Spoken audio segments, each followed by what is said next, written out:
তো এই সাহাবী এই কয়েকটা খাবারের দানা উঠিয়ে খেলেন। নবী সাল্লাল্লাহু আলাইহি ওয়াসাল্লাম বলেছিলেন যে তোমাকে আল্লাহ পাক রিজিক বাড়িয়ে দিবেন না কেন? তুমি রিজিকের যে তাজিম বা যে সম্মান তুমি করো, এর বদৌলতে আল্লাহ পাক তোমাকে বেহিসাব রিজিক দিবেন। আল্লাহ পাক আজকে আপনাকে হয়তো 1 কোটি টাকা দিয়েছেন, কালকে আল্লাহ না করুক 1000 টাকার জন্য মানুষের কাছে হাত পাততে বাধ্য করতে পারেন আল্লাহ পাক। এমনও কিন্তু দিন আসতে পারে, দিন সবার সবসময় সমান থাকে না। আজকে আপনার কাছে 1 কোটি টাকা আছে, কিছু মনে হচ্ছে না। কালকে কে জানে, আল্লাহ না করুক, যে 1000 টাকা কারো কাছে চাইতে হচ্ছে, 1000 টাকার জন্য ঠেকে গেছেন, হতে পারে না? তো রিজিককে মানুষ তাজিম না করলে রিজিক দূরে চলে যায়। দুটো বিষয় খেয়াল রাখবেন, দুটো বিষয়। এক হচ্ছে মাঝে মাঝে মনের মধ্যে কিছু আমল করার ইচ্ছা আসে না? মনে হলো যে আচ্ছা একটু 10টা আয়াত পড়ি, মনে আসে না মাঝে মাঝে? এমন মনে হয় না? ওই সময় এই যে মনের মধ্যে যে এই ইরাদাটা জাগ্রত হওয়া, এটাকে আমরা বলি ওয়ারিদ।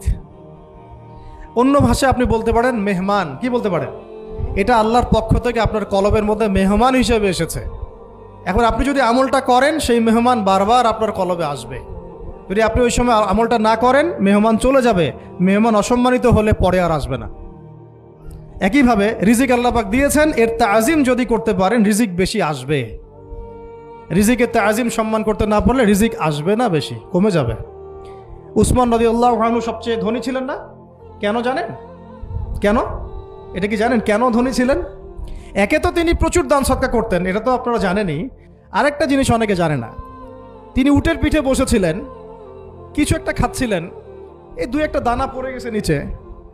উটের পিঠ থেকে নেমেছেন, নেমে সেই দানা উঠিয়েছেন, পরিষ্কার করেছেন, ধুয়েছেন, আবার খেয়েছেন।